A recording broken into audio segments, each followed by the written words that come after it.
Great Big Bear in his great rough, gruff voice. Then the middle-sized bear looked at his porridge and saw the spoon was standing in it too. "Somebody has been at my porridge," said the middle-sized bear in his middle-sized voice. Then the little wee bear looked at his, and there was the spoon in the porridge bowl. But the porridge was all gone. "Somebody has been at my porridge and has eaten it all up," said the little wee bear in his little wee voice. Upon this, the three bears, seeing that someone had entered their house and eaten up the little wee bear's breakfast, began to look about them. Now the careless Goldilocks had not put the hard cushion straight when she rose from the chair of the great big bear. "Somebody's been sitting in my chair," said the great big bear in his great rough, gruff voice. And the careless Goldilocks had squatted down the soft cushion of the middle-sized bear. "Somebody has been sitting in my chair," said the middle-sized bear in his middle-sized voice. "Somebody has been sitting in my chair and has sat the bottom through it," said the little wee bear in his little wee voice. Then the three bears thought they had better make further search in case it was a burglar, so they went upstairs into their bedchamber. Now Goldilocks had pulled the pillow of the great big bear out of its place. "Somebody has been lying in my bed," said the great big bear in his great rough, gruff voice. And Goldilocks had pulled the bolster of the middle-sized bear out of its place. "Somebody has been lying in my bed," said the middle-sized bear in his middle-sized voice. But when the little wee bear came to look at his bed, there was the bolster in its place, and the pillow was in its place upon the bolster, and upon the pillow there was Goldilocks' yellow head, which was not in its place, for she had no business there. "Somebody has been lying in my bed, and here she is still," said the little wee bear in his little wee voice. Now Goldilocks had heard in her sleep the great, rough, gruff voice of the great big bear, and she was so fast asleep that it was no more to her than the roaring of wind or the rumbling of thunder. And she had heard the middle-sized voice of the middle-sized bear, but it was only as if she had heard someone speaking in a dream.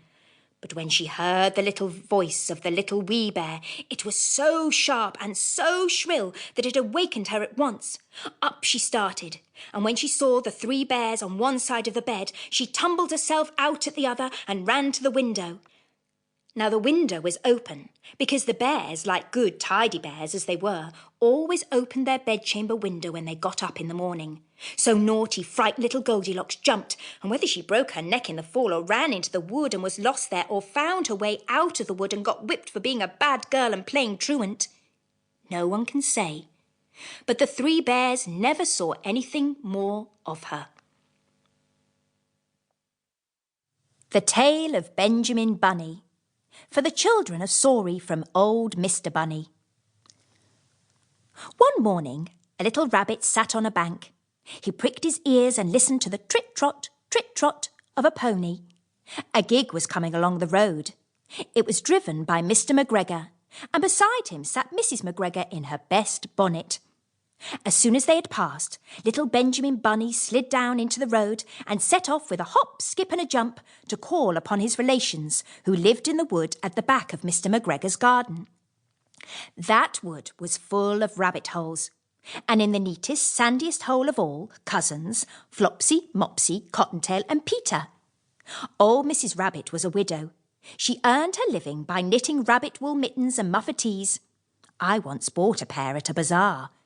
She also sold herbs and rosemary tea and rabbit tobacco, which is what we call lavender.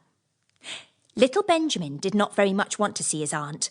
He came round the back of the fir tree and nearly tumbled upon the top of his cousin Peter.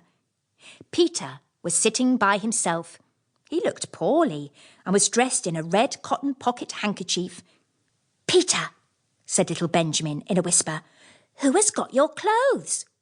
Peter replied, "The scarecrow in Mr. McGregor's garden," and described how he had been chased about the garden and had dropped his shoes and coat. Little Benjamin sat down beside his cousin and assured him that Mr. McGregor had gone out in a gig, and Mrs. McGregor also, and certainly for the day, because she was wearing her best bonnet. Peter said he had hoped that it would rain. At this point, old Mrs. Rabbit's voice was heard inside the rabbit hole calling, "Cottontail, Cottontail,